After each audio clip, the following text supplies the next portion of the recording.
Assalamualaikum warahmatullahi wabarakatuh. Halo sahabat semuanya, perkenalkan saya Eris Fonseca Fadila dari SDN Kertasada, Kecamatan Kalianget. Kali ini saya akan menceritakan tentang Joko Tole dan kuda terbangnya. Sahabat, diceritakan dalam sejarah Madura, cucu Pangeran Bukabu yakni Dewi Saini alias Putri Kuning memiliki dua orang putra dari perkawinan batin dengan Adi Kodai yang juga suka bertapa. Kedua putra tersebut bernama Joko Tole dan Joko Wedi. Namun kedua putra tersebut ditinggalkan di hutan dan pada akhirnya Joko Tole ditemukan tenggelam di pekandangan dan Joko Wedi di Pademawu. Kesukaan Joko Tole sejak kecil adalah membuat peralatan seperti pedang, pisau, dan perkakas pertanian.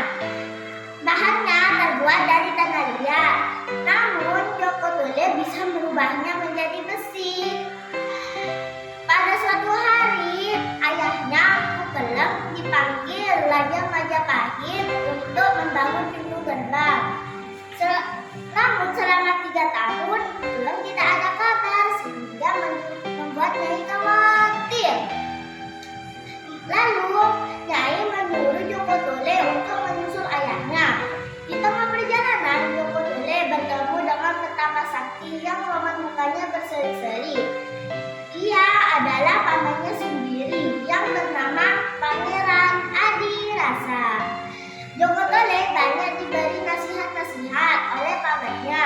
Bahkan Joko Tole disuruh memakan bunga melati sampai habis untuk membantu ayahnya yang sedang mendapat kesulitan membuat pintu gerbang, di mana pintu gerbang tersebut membutuhkan alat perekat yang didapatkan dari pusar Joko Tole. Setelah tubuhnya dibakar hangus, Joko Tole diberitahu cara mengambil alat perekat tersebut dari tubuhnya. Dan Joko Tole diberi seekor kuda hitam yang bisa terbang seperti burung Garuda dan sebuah cemeti dari ayahnya Adi Kodai. Setelah mendapat izin dari pamannya, Joko Tole berangkat ke Majapahit bersaudara. Sesampainya di kota Gresik, Joko Tole mendapat rintangan dari penjaga pantai untuk membawa 2 orang bersaudara ke istana. Setelah mendapat mimpi dari sang raja, Joko Tole melanjutkan perjalanan ke Majapahit dan meninggalkan adiknya. Lalu Joko Tole dipilih oleh raja untuk membantu para empu-empu. Joko Tole menyuruh para empu-empu untuk membakar dirinya sampai hangus dan mengambil apa yang keluar dari pusarnya untuk dijadikan alat perekat. Sahabat, ternyata persoalan tidak sampai di situ. Ketika alat perekat tersebut selesai dipasangkan ke pintu gerbang, para empu-empu tidak bisa mendirikan pintu gerbang tersebut karena berat. Lalu dengan bantuan Joko Tole yang mendapat bantuan kekuatan dari pamannya yang tak kasat mata, pintu gerbang tersebut bisa didirikan. Semua takjub. Raja, bupati, menteri-menteri, empu, semua takjub melihat kesaktian Joko Tole. Karena jasa-jasanya, raja berkenan kepada Joko Tole menikahkan putrinya dengan Joko Tole. Di Majapahit, Joko Tole meminta izin kepada sang raja untuk pulang ke Madura bersama istrinya yang bernama Dewi Ratnadi. Dalam perjalanan menuju Sumenep, sesampainya di pantai Madura, istrinya meminta izin kepada Joko Tole untuk membuang air.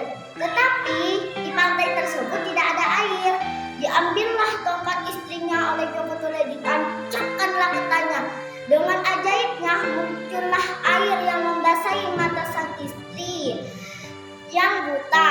Tiba-tiba mata sang istri bisa melihat kembali. Sahabat, ternyata Joko Tole telah menemui ayahnya yang sedang bertapa di Gunung Buger. Ayahnya memberitahu Joko Tole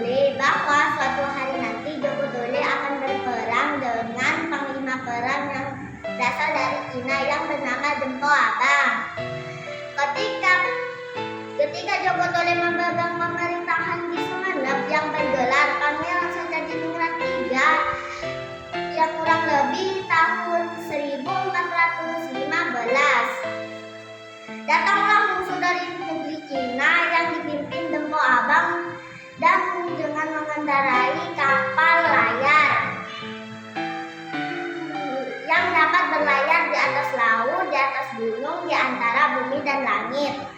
Pangeran Sojadiningrat III alias Joko Tole tidak mengenal takut. Dengan mengendarai kuda terbangnya Dempo Abang, setelah mendengar petunjuk-petunjuk dari pamannya,